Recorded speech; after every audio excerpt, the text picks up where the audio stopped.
Okay, this is ¿Y por qué no el Edgar? I've had people kind of been asking about this and kind of been interested in it on TikTok and stuff, and maybe I'll make a YouTube. Okay, so this is ¿Y por qué no el Edgar? And Cultivating Activist Educators by Saul Barrera.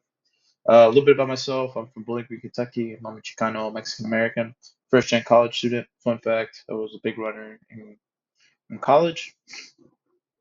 My undergraduate degree is at now considered Union Commonwealth University, used to be formerly known as Union College in Barberville, Kentucky.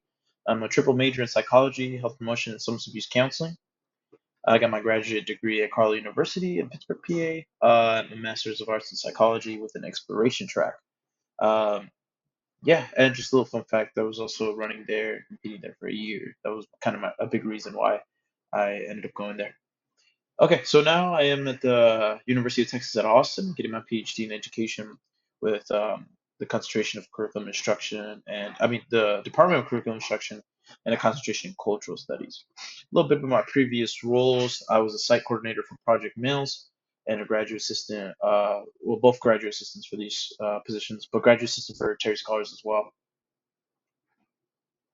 So Project Mills, it's a mentoring initiative and a consortium and a research component uh, based on historically males of color.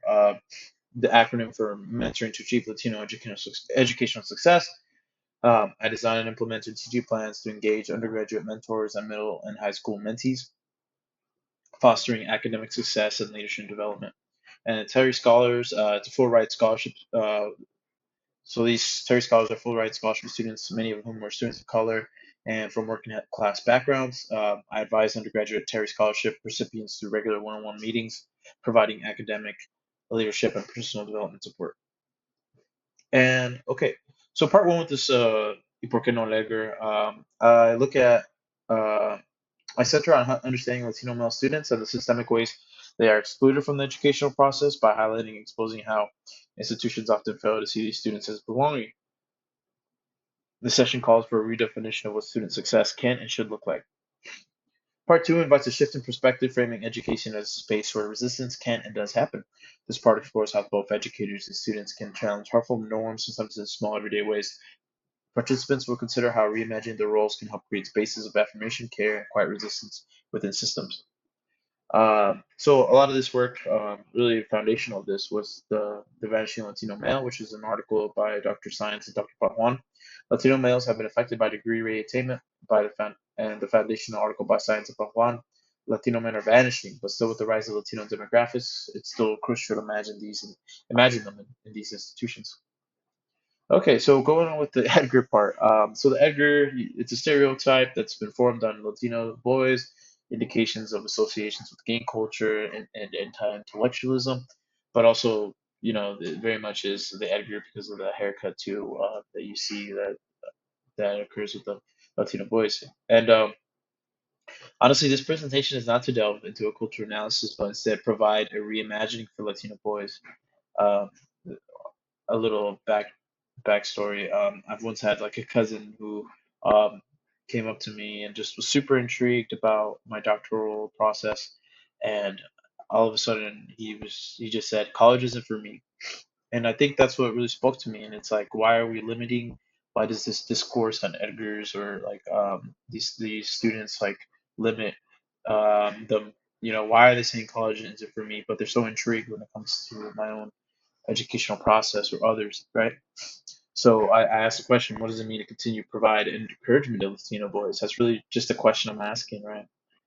So theoretically, this is kind of my backdrop of what I'm thinking.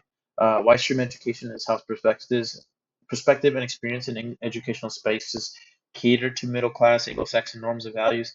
The idea of white stream and white streaming comes from Grande 2004, from Red Pedagogy and other scholars like Dr. Luis Urieta. Not only does it affect students of color, but also those from low-income working class communities.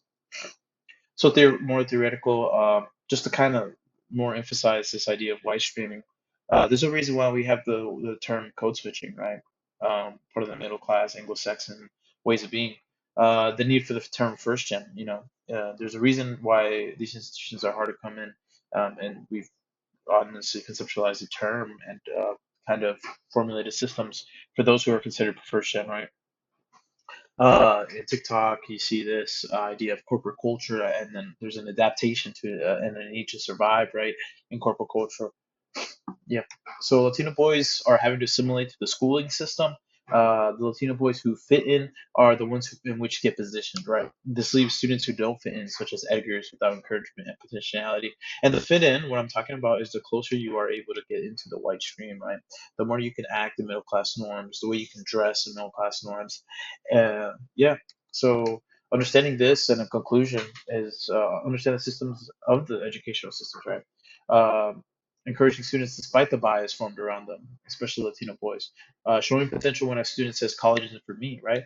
So what does it mean for educators to continue to support these Latino boys, despite the anti-intellectualism discourses or any type of discourses, gang culture discourses, but to continue to say college can be for you, right? Or university or post-secondary college, I think that's where we're lacking, right? We're telling these boys that no, it's not for them, or the discourses online um, are not are kind of associating them with a certain type of way.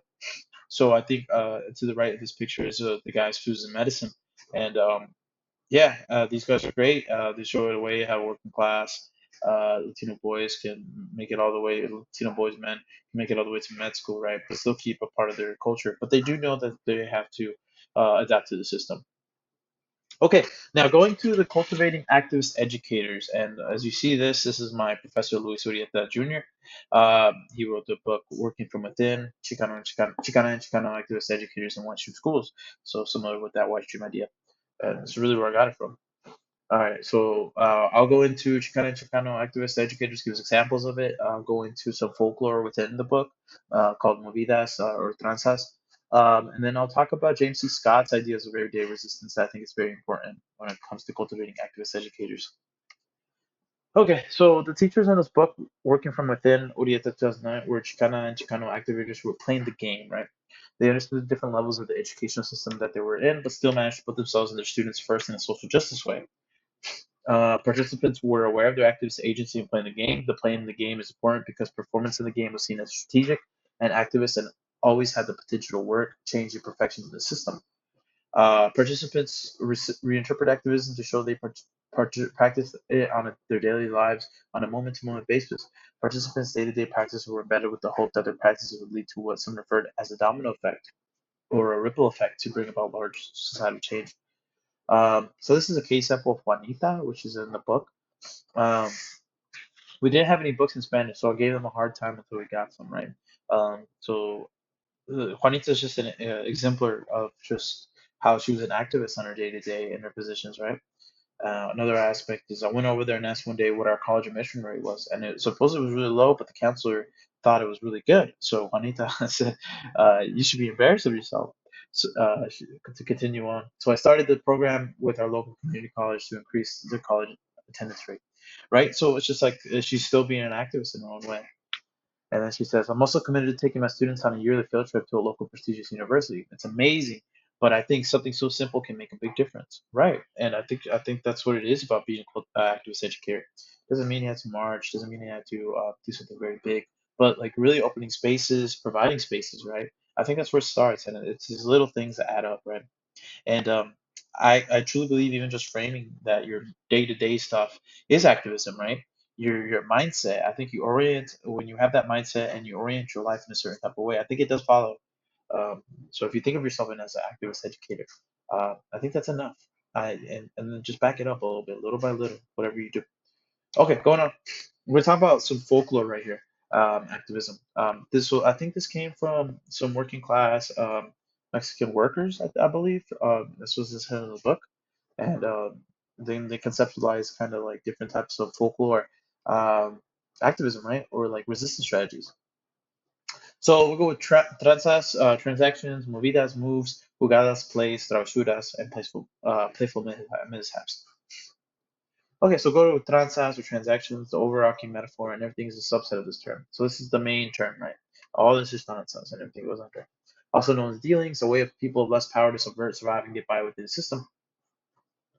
Calculated practices that purposely do not follow the mainstream. movidas or moves. Defined as moves instead of movement because it highlights its active nature. Movidas can be conducted collectively or individually, consist of multiple transactions that are planned or premeditated with a specific goal in mind. Jugadas, large-scale tranta that use extensive networks, consist of multiple movidas that could help implement a national level goal or a lofty goal. One of my favorite, travesuras. Playful mishaps used to test the limits of power within the realm of misbehavior, embedded with agency because of its power up potential to explore possibilities. As a, excuse me, as a playful nature that allows for user to have less serious consequence and oftentimes can be excused for naivety and ignorance. So an example of this is a middle school student when I first started Project Mails. I noticed that he was doing a travesura. Um, if he would have just roamed the halls, I knew that he would just get in trouble. He knew he would just get in trouble. But he knows going to the school counselor was a way that he could test the realms of power, right? Because the school counselor, he was safe, but he was also able to get outside the classroom. And just the classroom itself, being in the chair, um, being around people you don't want to be in, can be a very limiting space sometimes for students. If we look in the foundations of schooling, it really was like we were training factory workers and Americanization, right? Okay. So I also want to include Everyday Forms of Resistance by James C. Scott. Just the idea by itself is important and vital that there is everyday forms of resistance. So these are techniques of first resort. Those who employ everyday forms of resistance avoid calling attention to themselves. Such techniques are relatively safe, and they require a little or no formal coordination, let alone formal organization. Over the long run and frequently at tragic cost to themselves, everyday forms of resistance can provoke a fiscal crisis that leads to a change of policy. And this is where it is kind of very similar to the Chicano activist educators that we see, is that there's a domino effect that hopefully we lead to, right? Um, just like this led to a change of policy, especially when workers would kind of do resistance in a way, right? And then ultimately, this for teachers, rest is resistance, right? Think care of yourself is a form of resistance. Oftentimes, people, because of systems, we are exploited, and understanding that rest is resistance, right, to the system of capitalism, neoliberalism, and just the educational process. Yeah, and that's really all I have. Thank you. I did this crazy quick. I just really want to get my first one out there, and thank you so much.